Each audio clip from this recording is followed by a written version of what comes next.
talk a little bit about social media. Social media is a very new and still sort of the wild, wild west. And it's sort of like email was many years ago.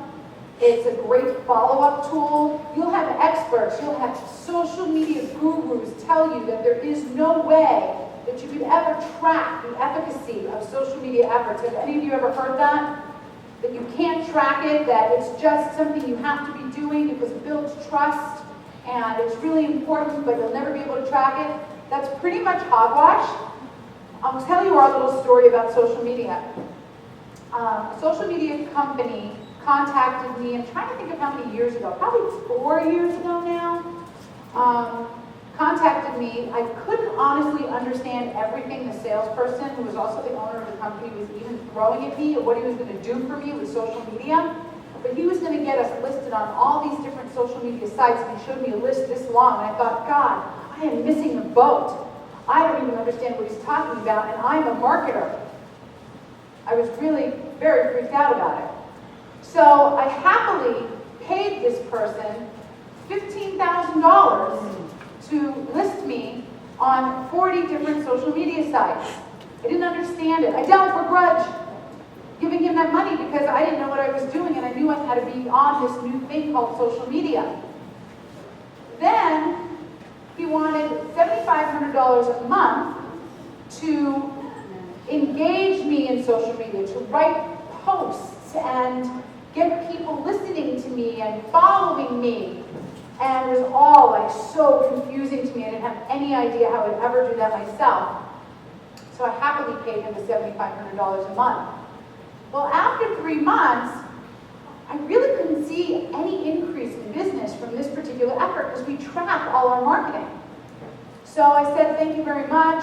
I tried it, didn't really work for my business. I really appreciate your help. Bye-bye.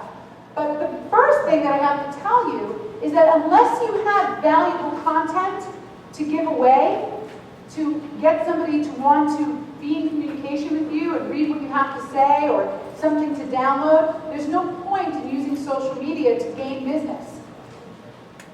So you have to create a lot of content. And there are different, I don't know if you're familiar with this real estate and mortgage blog, I guess this is, where they have a bunch of content. HubSpot blog, they have a lot of really good content. I know my blog, we're constantly uploading new content for people because we need something to engage them with. So let's take a look at Facebook and give you some content ideas, because people seem to get stumped. Like, what kind of content am I going to do? So if you're a mortgage broker, you can always post the latest interest rate changes. An article on how to check your credit score. Examples of refis you did and what the savings was. So case studies of some of the refis that you've done. If you're a dentist, dentist is a little hard. Nobody really wants to go to the dentist. So nobody's really necessarily looking for, I'm thinking maybe if you have kids, if you're a first-time parent, and you want to know how to what is the correct age to have your child start brushing their teeth, how do you get a child to floss, do they have any videos of that? That's the kind of content that I would look for, and then you can start engaging them. HVAC, we have a couple of HVAC companies here. Tips on saving on your electric bill. My husband and I just installed a brand new air conditioning system in our home, and we were kind of crossing our fingers and hoping it would bring our electric bill down. We have an old house, and the electric bill is ridiculous, and we wound up saving I can't remember, Sam, are you still here? Something like $400 a month? $250 a month that we're saving in our electric bill. Well, if our HVAC guy got that information from us, that would be a case study, and he could post that as content. He could take our picture. He can show, look what I do, and people would be interested in that. They're always interested in actual facts. Even a how-to video on how to keep a room cool, like closing the blinds, and I don't know what else you have to do. I know all our blinds are shut in the summertime in Florida. So it's difficult sometimes to get likes. And what you can do is you can just post these little buttons on your blog or on your website where it makes it really easy for a person to like you. And as I was looking at your websites, because I looked at every single one of your websites, probably except for Bobcat Camp, because I know these guys so well already, but I went and looked at everybody's website, and if they had a like button, I liked you. So you added the like.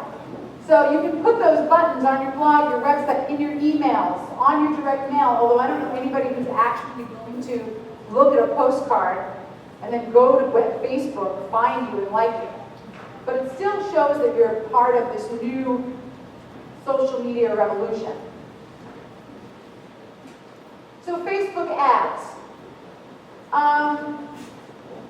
Facebook ads work kind of like pay-per-click. It is a pay-per-click system, and they can really choose people to see your ad based on things that they put in their profile. So for instance, we have a customer that sells a safety horn for motorcycles, and Facebook can find motorcycle riders, and using keywords from their profiles and their walls, find people that ride motorcycles, and then just put his ad up only on those pages. So Facebook advertising is pretty good. We just started doing it probably about a month ago. We've not spent very much money on it. We're waiting to see if those leads actually wind up converting into sales before we increase our budget on it. So it's not something that I can give you a lot of inside information on because we just started doing it. Now I'm just giving you a small overview. We're going to go over social media tomorrow, more tactics of what you can actually do. So a single ad, no matter how compelling, is almost never enough to sell your product. Seth Godin said that. One of the essences is you have to pound the same message home time and time again. That's L. Ron Hubbard from the Hubbard Management System. If you don't believe in your product, or if you're not consistent and regular in the way you promote it, the odds of succeeding go way down.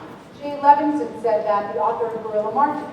So repetition is really something that's very, very important to any message that you want to get out there. And social media is just another way to put the same message that you're putting out in your emails, that you're putting out on your postcards, that you're putting on your website out there again. So Facebook also is more like a follow-up tool like email marketing. Once somebody has contacted you and they've decided they may or want to do business with you, that's when you can sort of engage with them and see if they want to be, like your page. And if they do, then you're just building that rapport. You're just, every time that person goes on Facebook, if they see something that you post, that's that recognition of just seeing you over and over again. And the main thing is social media is social. So, I mean, how many people see so many businesses when they're looking at Facebook that they get like annoyed? I don't want to see your business, I want to see what my friends are doing. Does anybody have that feeling? So it's really important that you're not like up in someone's face with your business every time you post. Is there anybody here that's friends with me personally on Facebook or follows Postcard Mania? You probably then know that I was just in New York visiting my son, and we went to some good restaurants, and he just moved up there. And all I'm trying to do, and I use Facebook just for my friends too, but I have something like, 3,500 friends, and they're mostly people I don't know that Ferris have gotten to friend me. And the thing is that it does build that rapport to where I become a real person, that's a mom, that's a wife, that's a cousin, that's a sister, and then that builds that trust so that somebody would want to do business with me, hopefully.